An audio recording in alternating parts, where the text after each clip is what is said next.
Ladies and gentlemen, welcome to the National Constitution Center and one of our superb series of traveling town hall debates.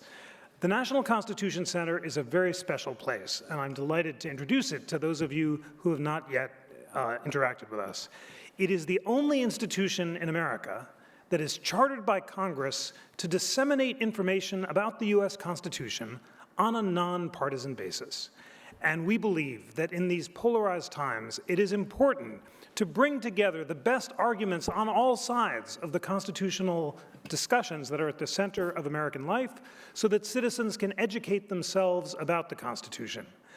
The debate that you're about to hear is one of the crown jewels of our educational programs. We are traveling across the country sponsoring these debates, which are co-hosted by the Federalist Society and the American Constitution Society. The Federalist Society is the leading conservative lawyers organization in America. The American Constitution Society is the leading liberal lawyers organization. And both groups have nominated these two debaters as the best people in the country to debate the question of the constitutionality of affirmative action. I'm so thrilled to be here in Dallas at the George W. Bush Presidential Library. I have to share with you an encounter that I just had coming into the show because it encapsulates everything that we're trying to do and why it's so meaningful that we're traveling across the country with these debates. A young woman, Sarah, who's sitting right there, came up to me, sorry to call you out, but it's just, you are an example of our constitutional mission. She is here tonight because she found our debates online. She found our incredible interactive Constitution, which is co-hosted by the Federalist Society, the American Constitution Society, and decided that she had an obligation as a citizen to educate herself about the Constitution. So she's been listening to the videos, listening to our podcast, and has sometimes, she said, changed her mind based on the arguments that she heard. And she also did something I'm going to ask all of you to do tonight, which is to separate your constitutional views from your political views. In other words, you might conclude that affirmative action is a good thing as a policy matter, but the Constitution forbids it. Or conversely, you might conclude that affirmative action is a bad idea as a policy matter, but the Constitution allows it. And Sarah said that in some of these cases, she was going onto the Supreme Court website and based on hearing the arguments on both sides, changing her mind and sometimes reaching conclusions where her constitutional and political conclusions diverged. That is exactly what we're hoping that citizens across America will do. So in that spirit of Sarah's self-education, we are going to vote both before and after the debate. Before, I'm going to ask you what you think about our motion tonight, which is, does the University of Texas's use of racial preferences in undergraduate admissions violate the Constitution? You're going to hear the best debaters in America giving you the best arguments on both sides of this question, and then we're going to vote at the end. The winning side is the side that changes the most votes. These are my children calling back to say goodnight, so tragically I'm going to talk to them after the show, and they'll understand that because Daddy's moderating a debate right now. The winning side changes the most votes. So vote what you think now, and then listen with an open mind, and afterward cast your vote again, and whichever side has changed the most votes will be our victory. Okay, and now on to tonight's program. Our motion is, does the University of Texas's use of racial preferences in undergraduate admissions violate the Constitution? And this is the format. We're going to vote on the motion before the opening arguments. Each speaker will have 10 minutes to make an opening argument, followed by a 5-minute rebuttal. I'll then moderate a question and answer period. I'll ask questions for about 10 minutes, and then we will take your questions for about 10 minutes. So write them down on note cards, and then we'll have 3-minute closing statements from each debater. You'll vote again on the motion using our thrilling, up-to-date clickers, and the winner of the debate is the person who changes the most minds. I now have to remind you to do what I did not do, and please silence your cell phones. I'm going to turn mine off right now. It's now my great honor to welcome our debaters, Elise Boddy and Gail Heriot. Elise Boddy is professor of law at Rutgers School of Law in Newark. She is a nationally recognized civil rights expert. She teaches constitutional law, civil rights, and state local government law. Previously, she was Director of Litigation for the NAACP Legal Defense and Education Fund, where she litigated affirmative action cases, school desegregation cases, and others, and as she is on the National Board of the American Constitution Society, please welcome Elise Boddy.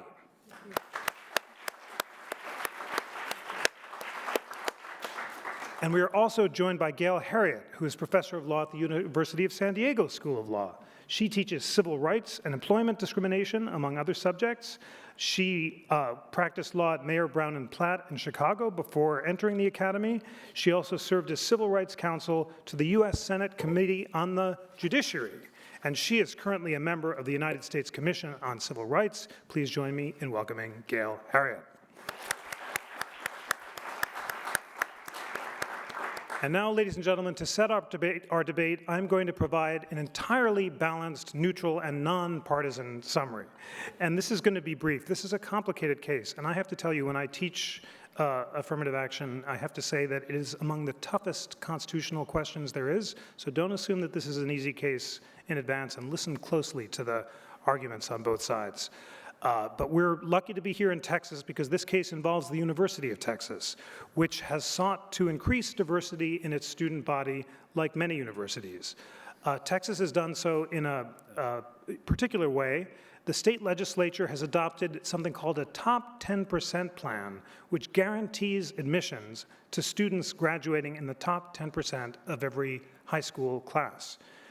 But the University of Texas maintains that this doesn't do enough to enhance diversity on campus.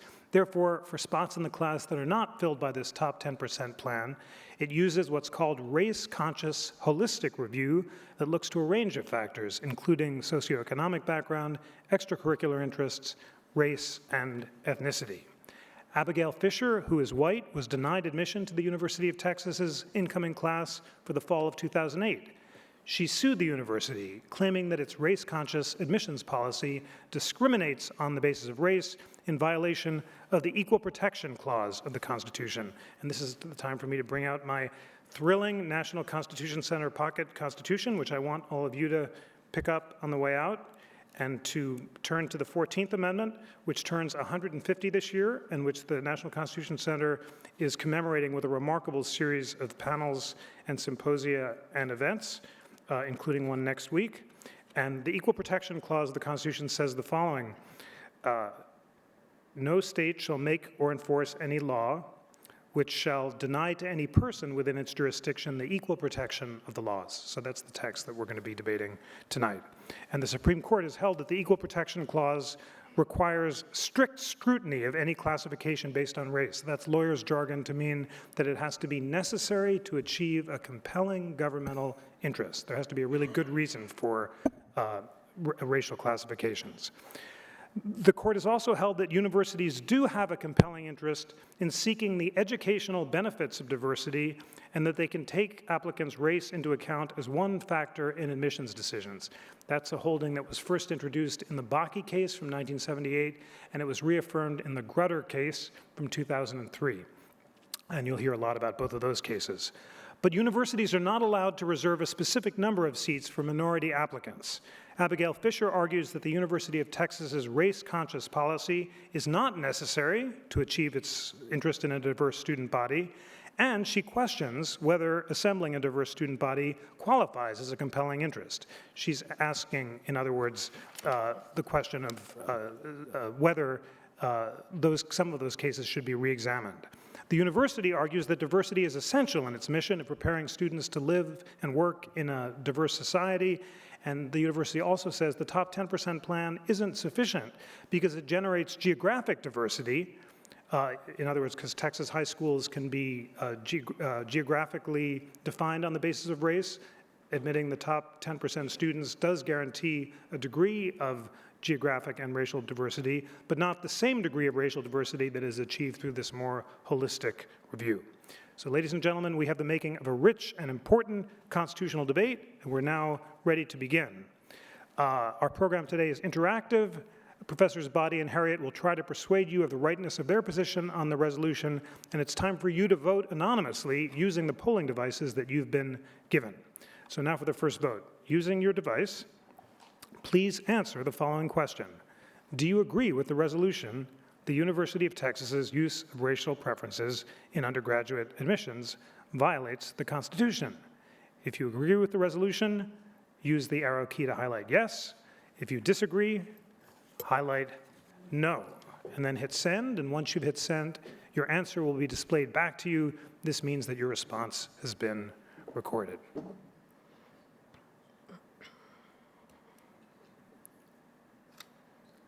Everyone, I think, has had a chance to vote using these thrilling, technologically up to the moment devices.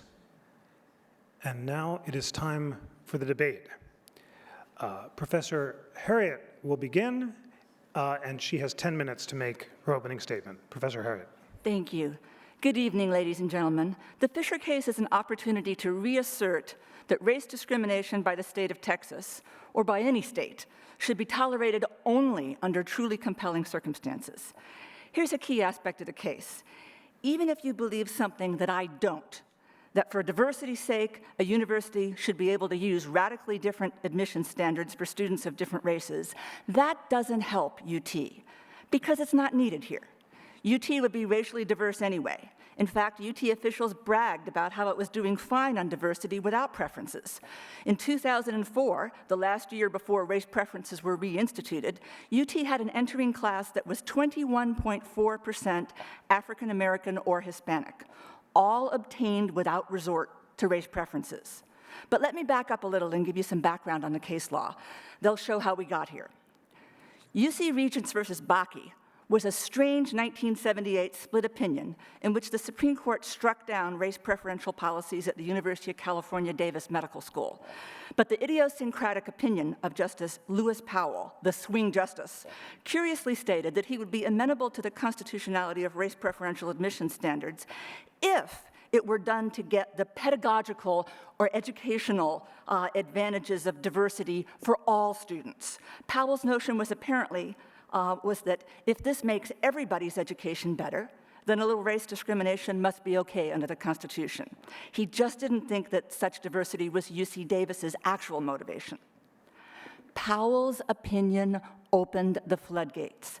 Selected universities everywhere claimed to be motivated by pedagogical diversity.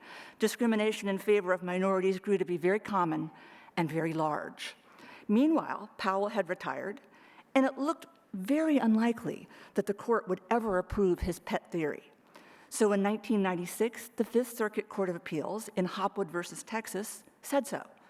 It held UT's policy, which was typical for universities at the time, to be unconstitutional. In doing so, the Fifth Circuit applied the strict scrutiny test, known to every law student who's ever taken constitutional law class. It's a two-part test for evaluating the constitutionality of racially discriminatory state action. The state must have a compelling governmental interest, and its discriminatory actions must be narrowly tailored to serve that interest. It's a tough test. The classic example of permissible discrimination was the prison yard race riot, where it's okay for guards to quickly separate prisoners by race. In other words, it takes quite a case to justify race discrimination. If there are race-neutral ways to take care of that compelling interest, the state must use them instead. After Hopwood, the Texas legislature stepped in and adopted the 10% plan that was just referred to, where the top 10% of every Texas high school class is automatically admitted to UT. This is the policy that is bringing UT plenty of racial diversity.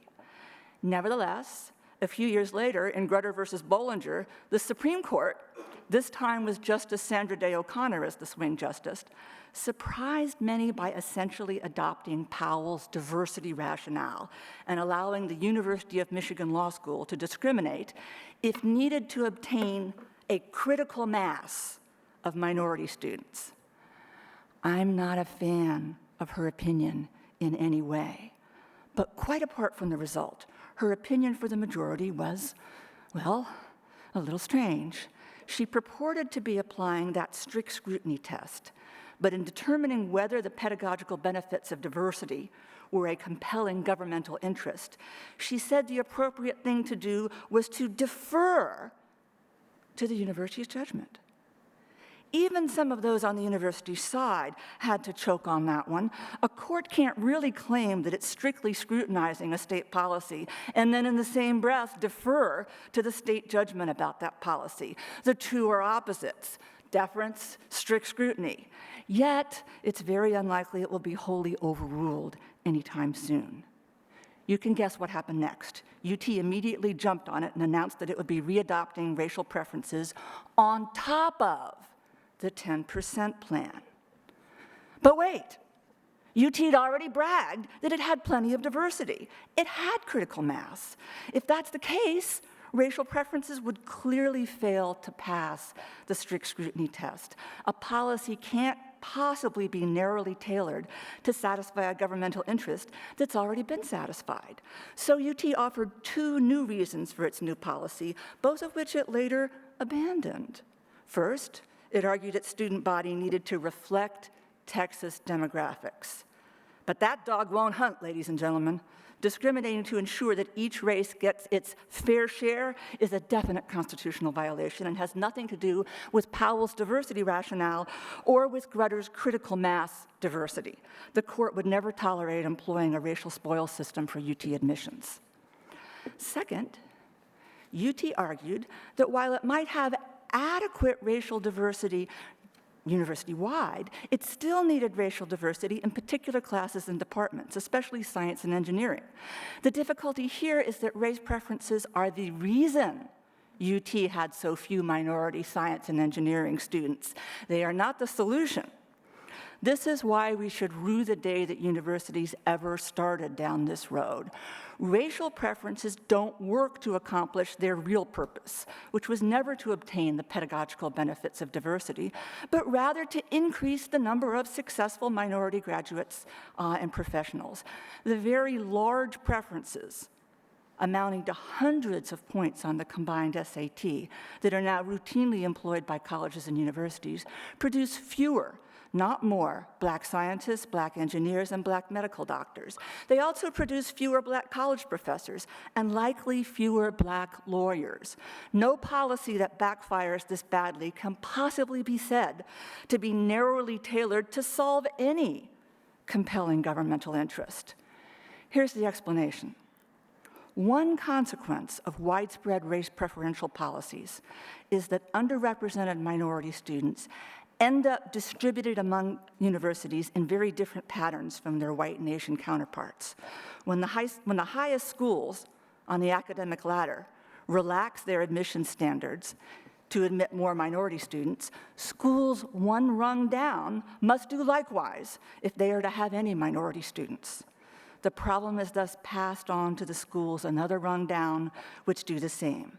As a result, underrepresented minority students are concentrated at the bottom of most selective schools. The problem is not that there are no academically gifted minority students, far from it, but there are not currently enough at the very top tiers to satisfy the demand, and efforts to change that have created credentials gaps up and down the pecking order. The strongest evidence of backfire comes from science and engineering. Contrary to what some expect, college-bound African American and Hispanic students are just as interested as white students in majoring in science and engineering, even a little more so. But these are difficult majors that many students abandon, and minority students jump ship at much higher rates. It's not surprising those students who give up on science and engineering disproportionately have lower academic credentials. What some do find surprising is this: 4 in-depth studies by researchers at Dartmouth, University of Virginia, and Duke, among others, have all demonstrated that part of the effect is relative. An aspiring science major who attends a school where her entering credentials put her in the middle or the top of her class is more likely to persevere and ultimately succeed than an otherwise identical student attending a more elite school where those same credentials put her at the bottom of the class. So it's not surprising UT dropped the "we need diversity in science and engineering" like a bag of rotten eggs. Partway through the initial phase of the litigation, UT came up with a third reason that it needs diversity, what they call diversity within diversity, that it needs African Americans who went to really strong suburban high schools who didn't rank in the top 10%, because those African Americans have qualities its other African American students do not. Why? Well, that's never made completely clear. At times, UT has said it's because students might be especially capable of having leadership roles, though they've presented no particular evidence of this. The problem here is there will always be some group, some subgroup within a subgroup that is underrepresented. If that's enough to claim an additional independent critical mass, it means racial politics has become never-ending, insatiable, but a constitutionally sanctioned norm nonetheless. On its first time, the Fisher case made it before the Supreme Court. The court confined itself to clarifying the deference issue, and it said that despite what they'd said in Grutter, they were going to hold the University of Texas to that very, very strong non-deferential standard with regard to narrow tailoring, that it should be given a full searching inquiry to check into narrow tailoring. I believe that when they do so, here in the second trip to the Supreme Court, they will almost certainly find that the University of Texas cannot live up to that narrow tailoring standard. And I look forward to furthering that argument in the next round. Thank you so much for that opening statement. We'll now hear an opening statement from Professor Vadi. So, first of all, thank you for inviting me, and it's a delight to be here. I'm going to actually step back for a little bit and provide some context for this conversation, and I want to start with a quick story. I actually grew up in a suburb of Houston, but I went to college on the East Coast, and the summer before my freshman year, our dean mailed our rooming assignments, and it turned out that I was in a suite with 5 other women who were from Montana, South Carolina, Massachusetts, New York, and Puerto Rico. And I was the Texan. And later, my roommate from New York confessed, after we'd gotten a chance to know each other a little bit better, that when she saw where I was from, she assumed that I would be a blonde-haired, blue-eyed oil princess. And so she was a little bit surprised when I showed up. And it was interesting being on the East Coast. As often the only Texan in the room, many people wondered why I didn't have a Southern accent.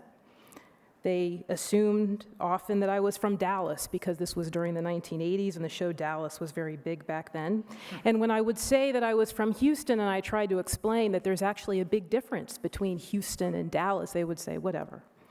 All right, so why have I shared this with you? I've shared it for several reasons. Partly it's a story about stereotypes and the assumptions that we make about people who are different from us. It's also a story about identity and the many different kinds of identities that we have. And these identities matter. And sometimes they matter more or less depending on the circumstances we're in. In college, I was often the only Texan. Sometimes I was the only black person in the room. And when you're the only one, or you're one of only a few, it matters.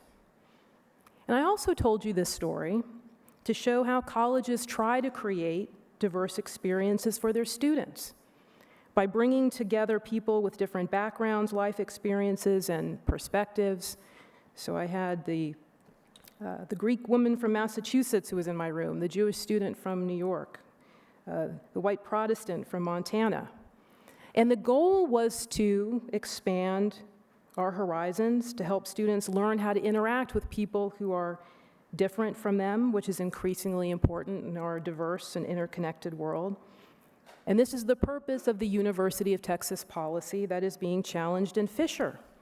This was a policy that, as Professor Harriet described, is fully supported by the case law, by Grutter versus Bollinger.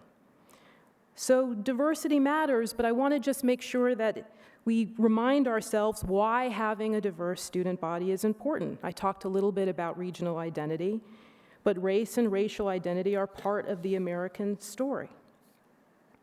We can't ignore the role of history, that for so long African Americans and Latinos were excluded from our colleges and universities and from institutions, that have been central to our civic life, people like Heman Sweat, who courageously defied segregation. Many of you probably know this story. He was unquestionably qualified to attend the University of Texas, but was denied admission because he was Black. He sued the University of Texas and eventually won the right to be admitted in the case Sweat versus Painter, which the court in Grutter cited when it was describing the educational benefits of diversity that are realized when a university considers racial and ethnic background. So the educational value of diversity comes out of that historical context, but the problems did not end with Heman Sweat, of course.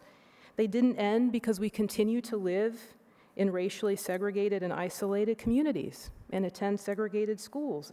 And this is not just Texas. This is all over the country. I live in New Jersey, which is one of the most segregated states in the country. So given our past and given this present, right, how can a university that considers every other kind of characteristic and background and experience not consider race, given this history and present context? So what did the University of Texas do? It tried to turn the page on its history. For 7 years, the university tried to achieve student diversity without explicitly using race, consistent with the court's mandate in Grutter versus Bollinger. It used recruitment, it used outreach, it used scholarships. But it realized a few things. Even with the 10% plan that increased the numbers of African American and Latino students, it realized that in thousands of its smaller classes that range somewhere between 5 to 24 students, where there's so much discussion and exchange of ideas, it had almost no Black and Latino students. It realized that minority students were feeling isolated and tokenized. There were racial incidents on campus that made the place feel less welcome. It also realized, and this is critical, that it was missing important dimensions of student diversity when it came to race. That diversity of Black and Latino students was narrowly defined by just one indicator of academic achievement, class rank, and therefore that the university lacked the perspectives and life experiences and academic achievements of students who attended more racially integrated schools. And so the university consulted with its faculty and its administrators, and it decided to add race to a comprehensive admissions process that considers race as one of many, many, many different factors. So let me turn specifically to the constitutional issues. Why is this policy constitutional? One, the university, as I mentioned, considered for a number of years race-neutral alternatives. And it determined that it failed to achieve student diversity along the lines that it valued for its educational objectives without explicitly using race. Two, it considers racial and ethnic background as part of this comprehensive admissions process. Let me tell you how comprehensive it is. It looks not only at grades and class rank and test scores and essays, it looks at leadership, it looks at awards, extracurricular activities, work experience, community service, a family's economic status, whether the applicant is from a single-parent home, speaks a language other than English, bears certain family responsibilities, the quality of the school, and finally, race. Let me be clear what this policy is not. It's not a quota. It's not even really a preference. And I know that's what the question presented suggests, but it's not a preference for this reason. There's no automatic consideration for race. No points are awarded for race. Race is only used to contextualize an applicant's academic achievements and to get some sense of who they are as a person and their social and cultural awareness. And finally, race may be a consideration, and this is also critical, for any applicant, whether you're white or Black or Latino or Asian. For example, a white student who attends a predominantly Black high school, the university might think, you know what, that person has a unique experience and perspective that would be valuable for our institution.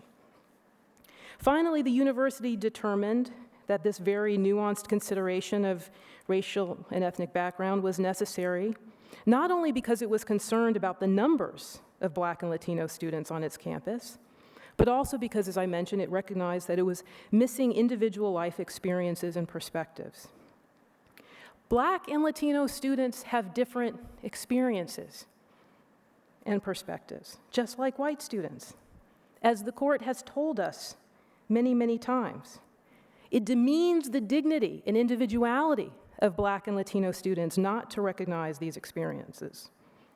But Fisher, the plaintiff, wants to lump all Blacks and Latinos together for purposes of admission. She says, look, we have enough diversity.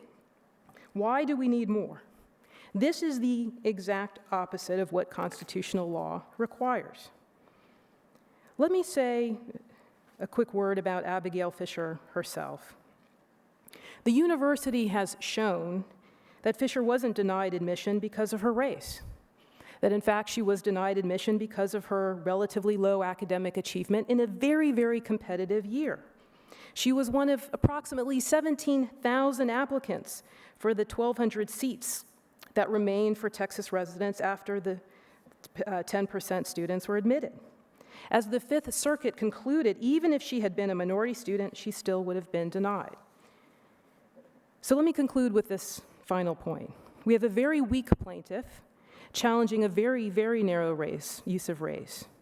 And what the people who are driving the Fisher case want is not a more narrowly tailored use of race. They don't accept the legitimacy of diversity at all. What they want is a death by 1,000 cuts, to kill off these policies by insisting on standards that the Constitution doesn't require. If the University of Texas policy isn't constitutional, then no admissions policy that considers race is constitutional.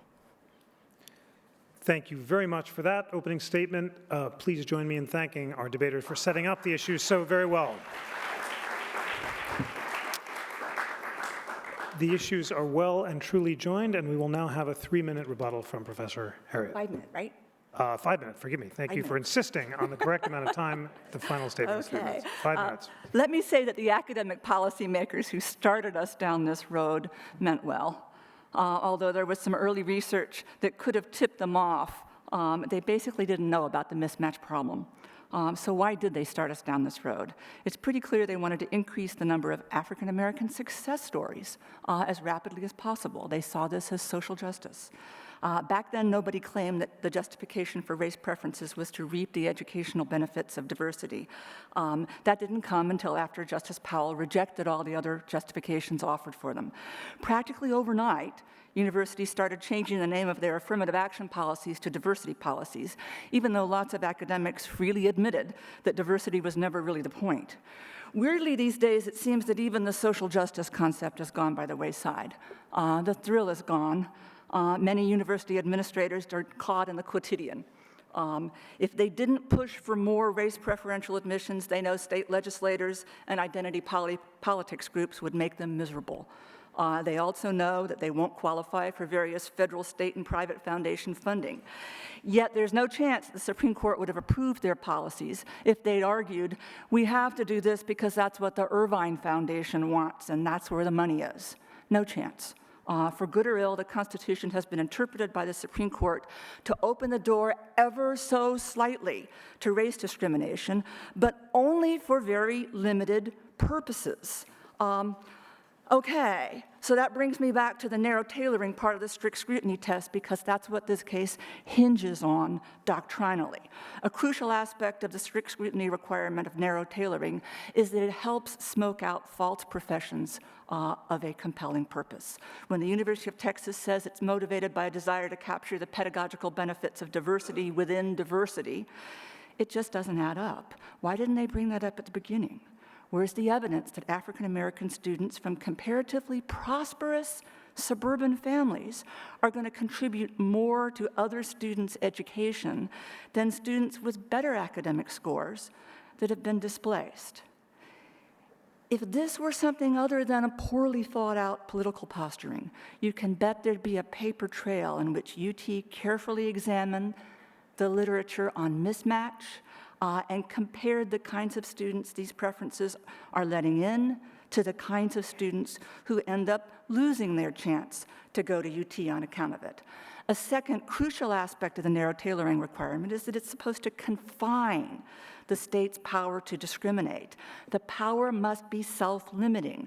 That's what the notion of having simply a small preference, critical mass, is all about.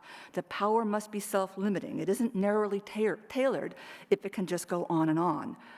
If the Constitution allows UT to engage in race discrimination in order to increase the diversity of an already diverse university, again, 21.4% of the UT class was either African American or Hispanic, then it can go on forever. If it allows UT to segment each racial group into an infinite number of subgroups, each with its own critical mass, then there's no amount of discrimination the university cannot justify. That can't be. The fundamental principle behind all this is that race discrimination is almost always wrong. If the court creates a tiny exception, it must be on guard to prevent that exception from swallowing the principle. If UT can give preferential treatment not just to, say, Scots-Irish, but to Scots-Irish from the north, the east, the south, and the west, in every shape and size, that's way too much power to discriminate given to a state university. The Supreme Court has to draw a clear line or it isn't doing its job. I submit that wherever that line is drawn, UT is going to be on the wrong side of it. As for the specific points made by Ms. Boddy, she appeared to be arguing that any particular cap on the size of critical mass would be arbitrary. So it sounds like she prefers no cap.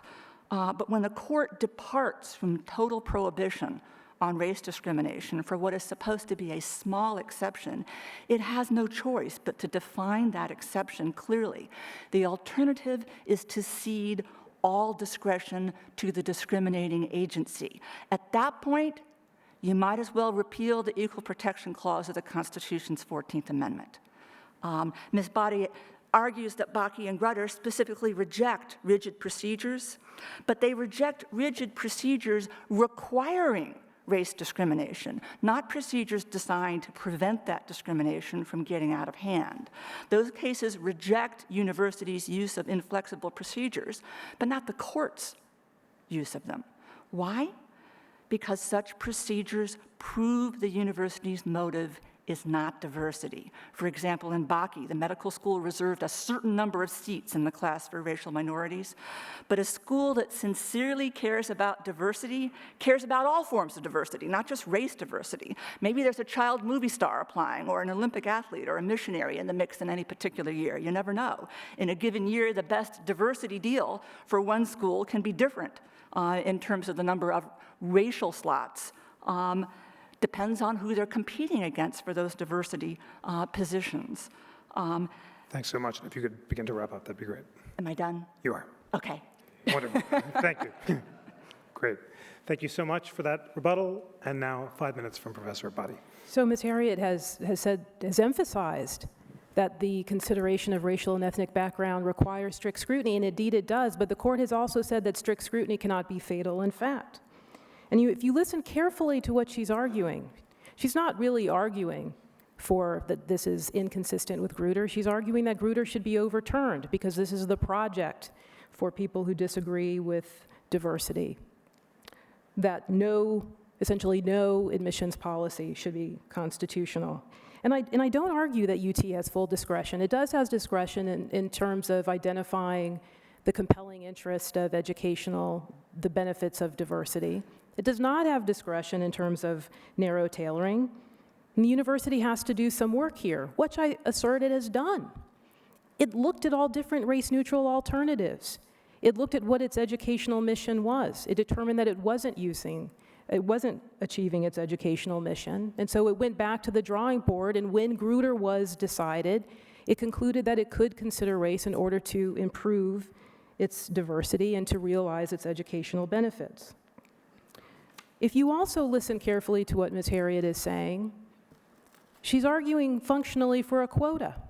She's saying, well, we've achieved a certain number of students at the University of Texas, and that's enough. That should be sufficient. And what I suggest is that it's not just about the numbers. As the court has consistently told us time and time again, that you also have to look qualitatively at the individual experiences to protect the individuality of the applicant. That's what the Equal Protection Clause requires. She also refers to what she describes as mismatch. And as I've realized that every generation has its version of pseudoscientific theories that are used to justify what essentially amounts to second-class citizenship. This is junk science. And you don't have to listen to me. You can read, if you're curious, the brief of leading empirical scholars from Harvard, Stanford, University of Pennsylvania, Yale, which have said, and I quote, that this research is substantially methodologically flawed, that it fails to meet the basic tenets of rigorous social science research. It points to numerous statistical errors, oversights, and implausible assumptions. It's not real science. And finally, Ms. Harriet suggests that the real purpose of diversity is to increase African American representation, to bring more Black and Latino people into the fold of American life. Well, guilty as charged. Because in part, that's what Grutter recognized is an educational benefit of diversity. That institutions, it matters for institutions to be representative. And in the Grutter case, military leaders, business leaders, people from all over the country filed briefs in support, recognizing that the legitimacy of the institutions was challenged by not having institutions be visibly open to people from every background.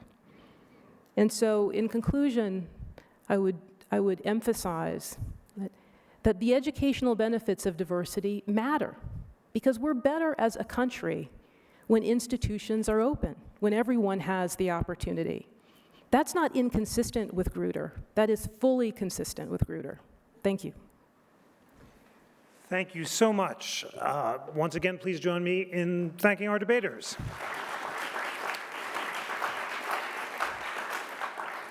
The constitutional arguments have been so well presented that I am just going to ask each of you to respond to the excellent points that the other has made. Let me start with you, Professor Harriet. Professor Brody basically says, accept that Bakke and Grutter are good law. You have to obey them. Bakke says intellectual diversity is a compelling interest. Grutter says it's okay for universities to seek a critical mass. Why shouldn't the university, as Professor Brody suggests, be allowed to decide what it thinks is necessary to achieve those goals, and why should judges be making that decision instead? The critical mass requirement in Grutter was intended to be a limitation. And so if the University of Texas is able to hijack that and say, okay, we get to decide what's critical mass. We can have critical mass not just for racial minorities, but for different critical mass for each subgroup within it, then the limitation no longer exists. And I'm interested in this notion that well, gee, critical mass really can't be defined in any way other than to allow the university to do it. I mean, that just means that it no longer is a limitation. It means we're telling the discriminator, the party that the court was trying to limit, and say, look, we're going to let you do a little bit of this, but we're not going to allow you to just decide that you can go to town with this. We're going to let you do just a little bit. It kind of reminds me of the old thing about the child that kills his parents and then throws himself on the mercy of the court saying, I'm an orphan. In this situation, we were supposed to start out with a rule of race neutrality. I mean, that's the principle that we always start with. You have to have a really, really good reason to say, I'm going to go outside of race neutrality. I'm going to engage in a little bit of race discrimination that I think is justified. Well, then to turn around and say, okay, the court has allowed you to do a little bit of that. And now you say, okay, I get to define how much I'm going to do, though. The court was trying to open the door just a little bit, not trying to open the door wide. if we'd stayed with no discrimination, if we'd stayed with the race neutrality principle, we wouldn't have to worry about arbitrary limits in the sense that 0 is not arbitrary. But the court said, tiny bit. Well, if the court says a tiny bit, then the court's going to have to decide on some way to cabin that, to prevent the University of Texas or any other university from deciding that they get to decide what tiny means. No, they don't. The court's going to have to decide that. Great, thanks so much for that. So Professor Boddy, respond to Professor Harriot's notion that if you defer to educators on what's a critical mass, then there's no limit.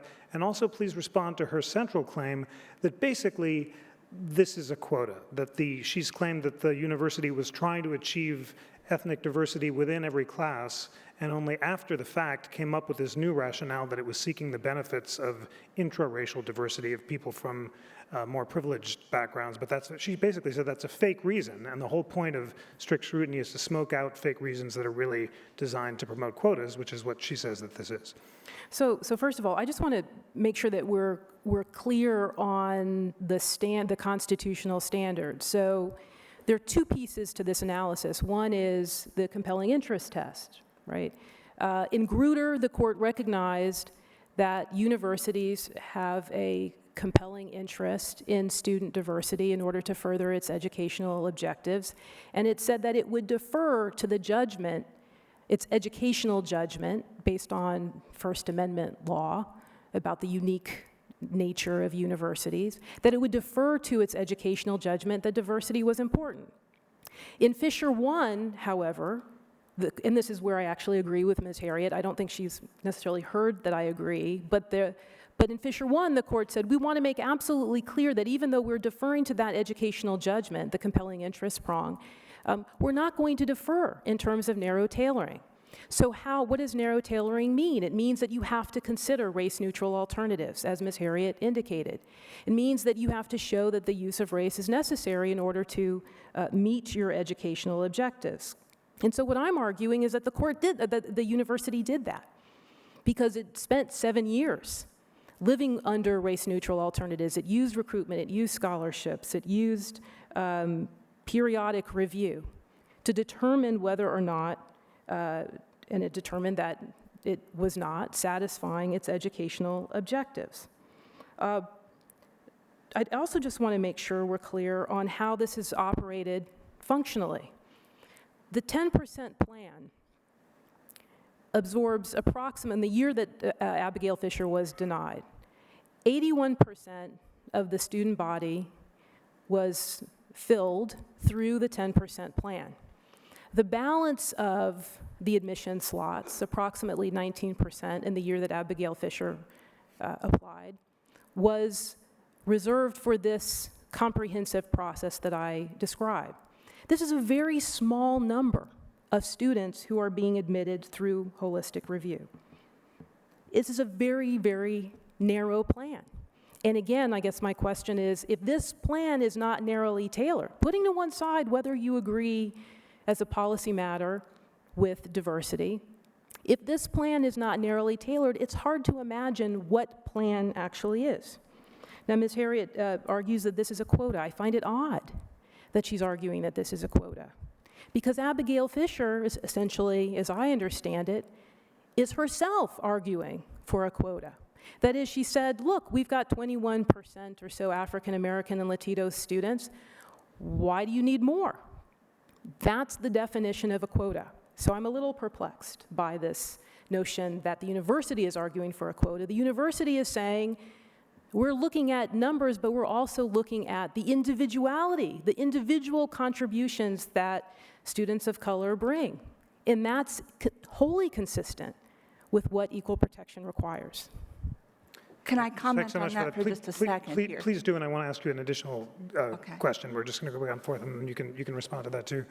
I wanted to ask you a question about the original understanding of the Constitution.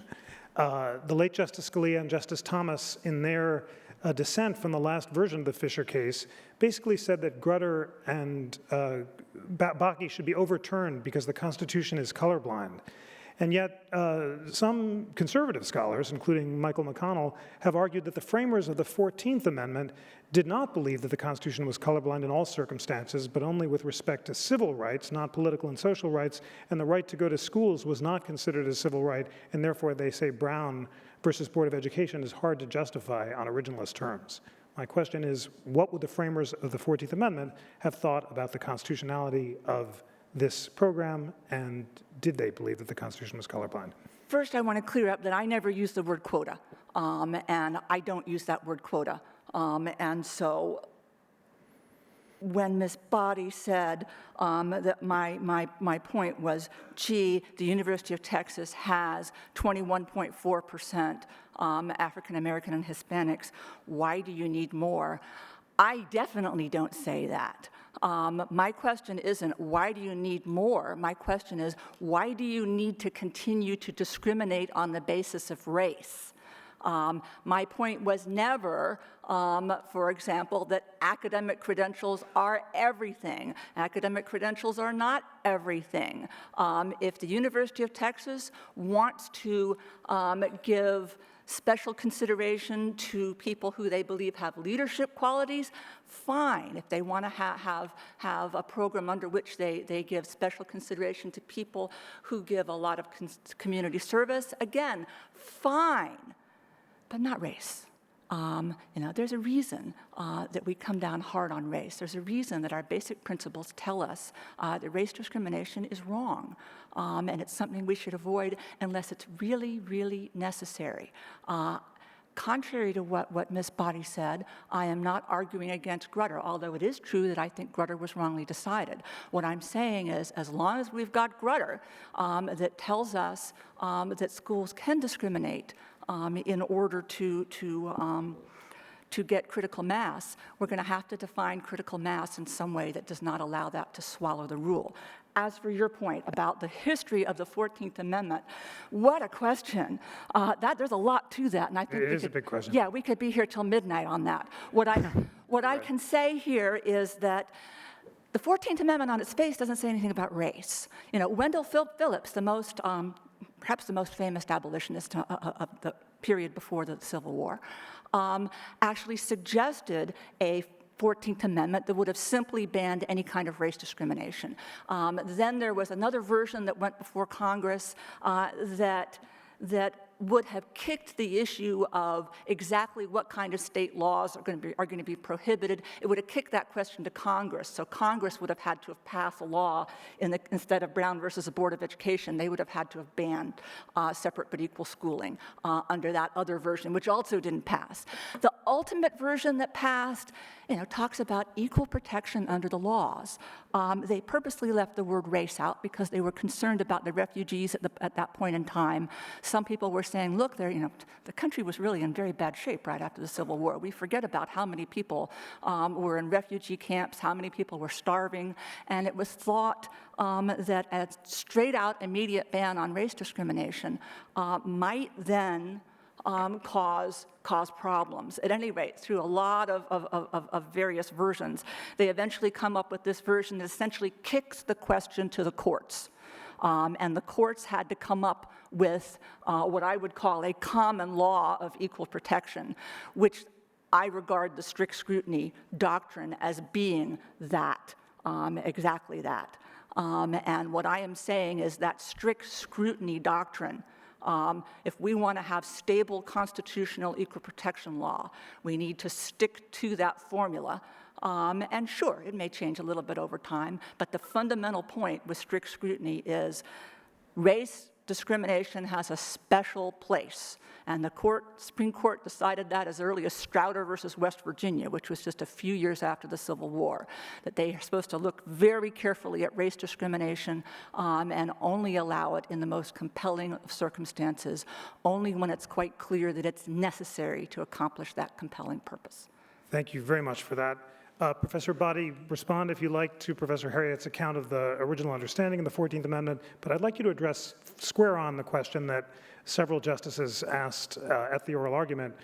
Given the long case law suggesting that racial classifications are very suspect, should Grutter and Bakke be overruled, and if not, why not?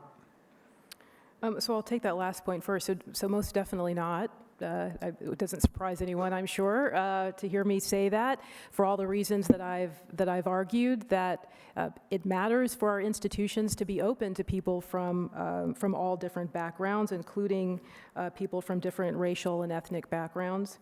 I want to sort of address this notion about, as Professor Harriet describes, why race has such a special place. Why does race have such a special place? You can't answer that question unless you take into account the historical context, our history, unless you look at Heman Sweat, who sued for admission to the University of Texas. He was, again, unquestionably qualified, but he was denied admission on the basis of his race because he was black. That was the historical story for hundreds of years. And I suggest that it continues in many important respects to be an important part of our American story, that people still are excluded from civic institutions, from national institutions. And so, yes, we have to take context into account. These formalistic notions that race shouldn't matter, it doesn't make any sense unless you look at our history. This country has never been colorblind. Colorblindness is a fiction. And Grutter and Bakke before it tried to do some work around that. It tried to open the doors of opportunity, which was the original purpose for the 14th Amendment, to take the slaves and provide opportunities and provide a pathway into the fold of American society. And so we miss something very important when we miss that context. And so the final point goes to the question of why we should consider race in the admissions process. And I find it curious that we fully accept that we should consider every other kind of identity. The University of Texas reserves 90% of its seats for in-state residents. Nobody questions that.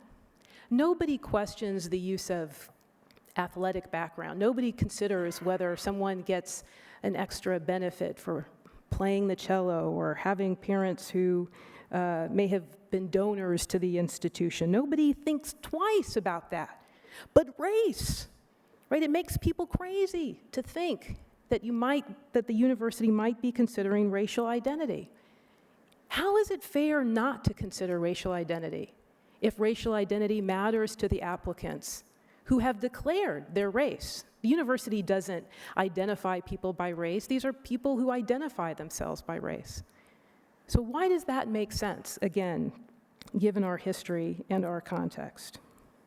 Thank you so much for that. It's now time for your questions. I have to tell you, ladies and gentlemen, all of us at the National Constitution Center are blown away by the intelligence of the questions at these debates. They show how deeply engaged you are and how closely you're paying attention to these arguments, and I am delighted to pose some of them now. There are at least 3 questions that have to do with alternatives to this policy. And one asks, what other race-neutral policies beside top 10% admissions policies have been attempted to achieve diversity? Another asks, assuming that a racially diverse student body is a compelling governmental interest, how could a university draft a narrowly tailored policy to accomplish that goal? And the third asks, can the diversity goals be achieved without these racial preferences? So let me start by asking those questions to Professor Botti. So in terms of race-neutral alternatives, I mentioned some of them in my remarks. The university conducted outreach. It engaged in significant recruitment. It used scholarships to try to encourage students to apply, and once they were admitted, to enroll. They considered race-neutral alternatives, as I mentioned, in the period between Hopwood and Grutter from 1996 to 2003. They very seriously considered race-neutral alternatives, and they determined, for all the reasons that I identified, because the numbers of students the numbers of African American and Latino students in smaller classes was virtually non-existent. Because they recognized that some of their educational objectives were being compromised because they were missing an important part of the minority student population, they decided to consider race once Grutter was decided. And they considered race, I guess to one of the questions, they considered race in a highly, highly nuanced way. As I mentioned before, there is no score for race. Race is not an automatic consideration. Any applicant, including white applicants, can benefit from racial considerations. So it's hard to imagine how the university could craft a more narrowly tailored use of race. And in fact, as was suggested at oral argument in Fisher 2, really what this case suggests is that it's not about crafting a more narrowly tailored use of race. It's about eliminating diversity-based admissions policies entirely. And again, if this policy is not constitutional, I can't imagine any policy that is. Thanks so much, Professor Harriet. I'll ask you to focus on one of those three questions, which says, assume that the racially diverse student body is a compelling interest. How could a university draft a narrowly tailored policy to accomplish that goal? And then one questioner goes further and asks a question to you. If UT's student population, in the absence of considering race as one factor, had been 0% African American and Hispanics, rather than 20-something%, would the UT program be constitutional in your view? Actually, I wanted to comment on some of the things that Ms. Boddy brought up here, because I think it makes a lot of sense to talk about race-neutral alternatives here. And in the state of California, where I am from, Californians passed Proposition 209 back in 1996. And it prohibited the use of race and several other factors in university admissions, among other things. And one thing that California did was to do something similar to what Texas did with a percent program. But they also instituted socioeconomic preferences. And that's an interesting thing in that the whole purpose of a public university is to make sure that people who have fewer resources are able to attend colleges and universities. So it's hard to be completely against the notion of making sure that people who are from a lower side of the socioeconomic ladder have a place where they can go to college. But the thing you want to do is make sure that you don't reproduce the same kind of mismatch problem with students from poorer backgrounds having lower academic credentials and hence washing out of science and engineering, for example. And contrary to what Ms. Boddy said, the research I'm talking about is quite solid. You'd be shocked at what people will say in Supreme Court amicus briefs. It's pretty easy to get somebody to say that something is done shoddily, even when it's not. If anyone's interested, I have an article that catalogs this. But yeah, there are lots of different things that can be done. But one of my pet hopes for the future is that we don't simply think small this way, but think about how colleges and universities have been evolving over the last half century. And it's not a way that I'm all that happy about, although I used to be. This is one of these things I changed my mind on. Every university, every state university always has this never-ending struggle between those who want the school to be more academically elite and those who want to make sure that their kids get to go to the state university. And Texas actually is classic on this. It's probably had more struggles along these lines than most schools because Texas is a very big state with a very fine state university. If you look at the numbers, the degree to which schools have become academically elite has grown and grown and grown over the course of my lifetime and probably your lifetime as well. And I used to think of that as a good thing, but I'm not so convinced of that now. We have schools that get ranked by US News all on the same bases. So you're either number one school, you're the number two school, you're number three, number four, number five, and it's pretty much a question of academic qualifications of the students. I mean, they throw in some other things, but basically it amounts to how good are the students in terms of their SAT scores. Schools should differentiate themselves far more than they do. A student going to a particular university shouldn't smile in the morning and say, I'm at number 27. They should be able to say that there's something special about their school. There should be programs that are unique to that school. And if schools differentiated themselves more, they would be less academically elite because students would be going to the schools that have the programs that are oriented towards their particular issue rather than simply trying to get into the school that's the highest in the pecking order. Once we do that, two problems are solved. One is that you wouldn't have as much trouble getting racial diversity because you wouldn't have the same level of academic elite credentials. And so that problem would lessen. But another problem that's starting to worry me a lot is that we seem to be rearing an entire generation of young people who are so used to being around nobody except for other really, really, not sort of smart, but really, really, really, really, really smart. And I'm not sure that's also healthy for our culture. And so I would actually like to see schools ratchet that down a little bit by differentiating themselves in a more serious way. There should be more schools of thought. Somebody should say, I want to go to the University of such and such, not because it's ranked really high by US News, but because they teach a particular area on a particular spin on economics that isn't available elsewhere. And I think we would do a lot to improve things in many ways if we moved in that direction. Thank you so much for that. We have ended the time for our question and answer, and we're now moving into our closing statements. And the first closing statement is to Professor Harriott for 3 minutes. Okay.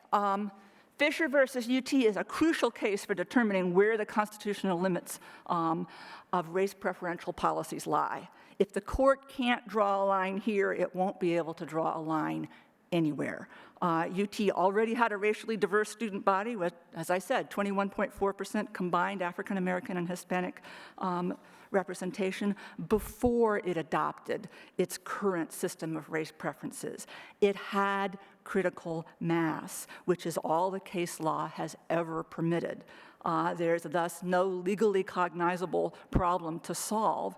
Race-neutral solutions have worked at the University of Texas, and that by itself should be enough to end the case. A solution cannot be narrowly tailored to take care of a compelling governmental interest if the interest has already been taken care of by other means.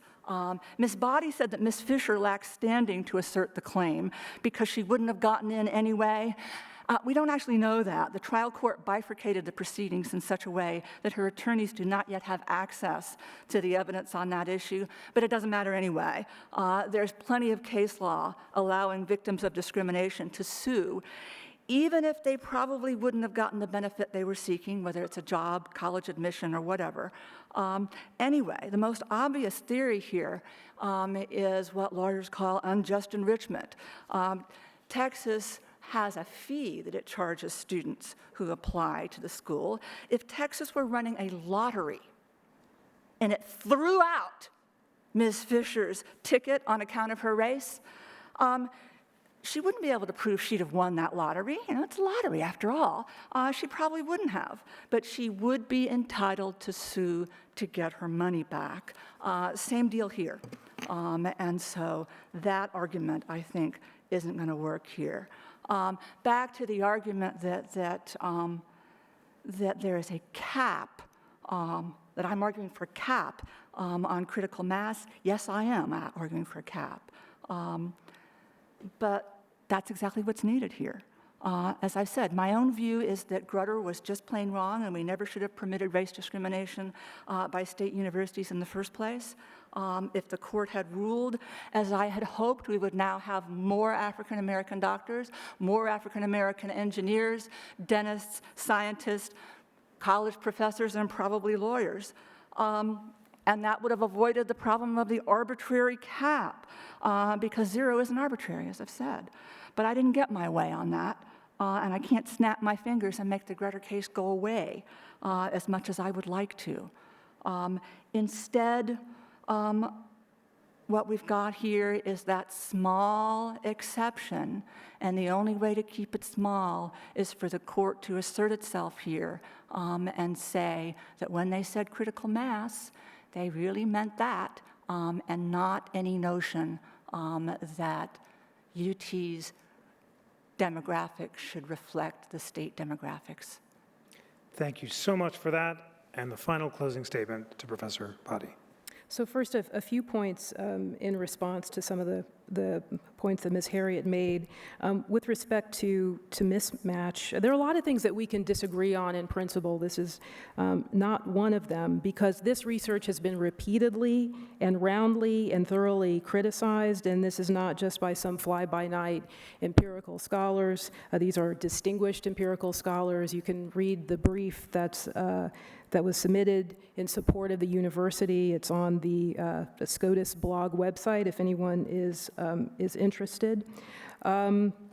With respect to some of the other points about race-neutral alternatives, Ms. Harriet mentioned Prop 209 in other states where race-conscious admissions have been banned, in California and Michigan. The numbers at the more academically selective institutions have never fully recovered. There's extensive research on that by Bill Kidder and others. She also mentioned the possibility of using class or socioeconomic status alone, as the Fifth Circuit observed in its 2014 opinion that SES alone, socioeconomic status alone, would not accomplish the educational benefits of diversity, and this is just a matter of numbers. There are almost, this is what the Fifth Circuit said, there are almost 6 times as many white students as black students who are both low income and have test scores that are high enough for admission to selective institutions. What Grutter said is that a university does not have to choose between seeking the educational benefits of diversity and being academically selective.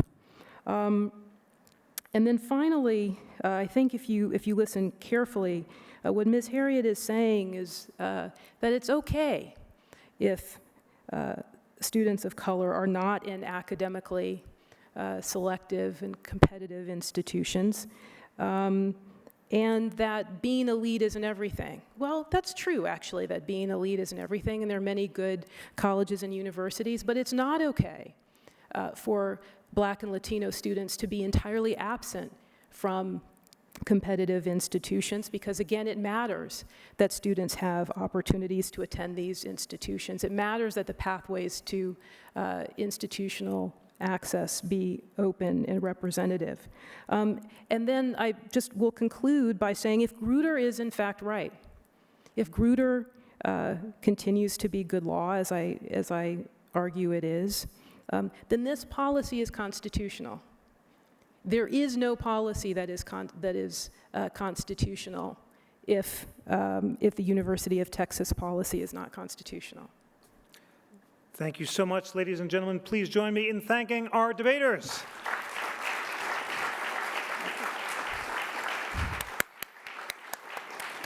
It's now time for the thrilling second vote, so please get out your devices, turn them on if they've turned off, hold the on and off button, and answer 2 questions, please. The first one is the same I asked at the beginning of the debate. You can have the same answer, or you may answer differently if your opinion has changed since you heard the debate. And remember, you're voting on the basis of your constitutional, not your political views. And the question is, do you agree with the resolution, the University of Texas's use of racial preferences in undergraduate admissions violates the Constitution? Once you've highlighted yes or no, hit send. Once you've hit send, your answer will be displayed back to you. That means the response has been recorded. And then we have one final question, which will appear in just a moment on your device. Yes or no, I now better understand the opposing point of view. The point of these debates is to introduce you to the best arguments on both sides, and we would like to know whether, after hearing this debate, you better understand the opposing view. Yes or no?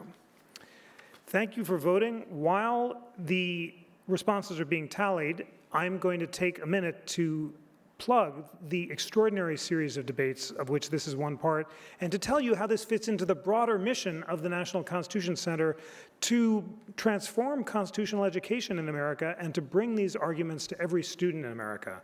These debates are funded as part of a generous grant from the John Templeton Foundation, which created a Coalition of Freedom Advisory Board chaired by the heads of the Federalist Society and the American Constitution Society. And this is just an extraordinarily thrilling achievement that these two groups are now cooperating on so many levels with the National Constitution Center as host. The cornerstone of this collaboration is this incredible interactive constitution that I want all of you to check out online if you haven't seen it yet at constitutioncenter.org. USA Today recently called this interactive constitution an internet sensation. It has received 5 million views since it launched in September. And through this incredible tool, the Constitution Society and the Federalist Society are nominating scholars, like these incredible debaters you've heard tonight, to write about every clause of the Constitution, describing what they agree about and what they disagree about. So after this debate, you can go home and click on the Equal Protection Clause and find two phenomenal scholars nominated by both sides with a 1,000-word common statement about what they agree the Equal Protection Clause means, and then separate statements about what they disagree about. Multiply that by 87 clauses of the Constitution. This is thrilling to be able to have this available. But that's not all, says the Ginsu knife salesman. In addition to this incredible online tool, we're now fanning out across the country with debates like this. And what's happening at these debates, I was so glad that Sarah came up, and it meant so much to me. But we're having similar experiences across the country. In San Francisco, some other people said, we've listened to these podcasts, we've looked at the Interactive Constitution, I want to see these debates and be part of this exciting project. We've had debates. We debuted at the National Press Club in Washington and D.C., debating the Hobby Lobby case about religious freedom. Last May, we went to the John Adams Courthouse in Boston, the beautiful courthouse on the site where John Adams denounced the writs of assistance in a speech that James Otis said sparked the American Revolution. And we debated the Citizens United case there. In June, we went to New York City and heard former Attorney General Mike Mukasey and Deborah Pearlstein debate the constitutionality of NSA surveillance. We went to Grand Rapids, Michigan, and asked whether the criminal justice system is good for business. We were at Chicago at the beautiful University Club, and in that hotbed of Second Amendment debates, asked whether the Second Amendment protects the individual right to own and carry a gun. And then just a few weeks ago, we were in San Francisco debating, was the Vergara versus California case wrongly decided? That's this incredibly interesting case that held that there is a right to equal educational opportunities in the California Constitution that makes teacher tenure rules unconstitutional. We debated it, and right after the debate, the case was overturned by the Ninth Circuit. And that shows that my vamping has been perfectly timed, and I now have the incredible results, and I will read them to you now. And I think that we're also, first I'm going to read them, and then to increase the suspense, we're going to dramatically show them on the screen. Before the debate, 52% voted for the motion, and 48% voted against the motion. After the debate, wow, listen to this, 50% voted for the motion, and 50% voted against the motion. This is a beautiful example of constitutional harmony, and that means that our winner is Professor Boddy, arguing against the motion with a 2% gain. But congratulations to both debaters for a truly superb debate. And in addition to that really interesting final result, one of our big goals is to educate Americans about the Constitution, and to that end, and I think this is an accomplishment given the incredibly strong views that people hold on this issue, 83% of you said you now better understand the opposing point of view, 17% said they did not. Congratulations to all, and thank you so much for being part of this wonderful evening. Congratulations to our debaters.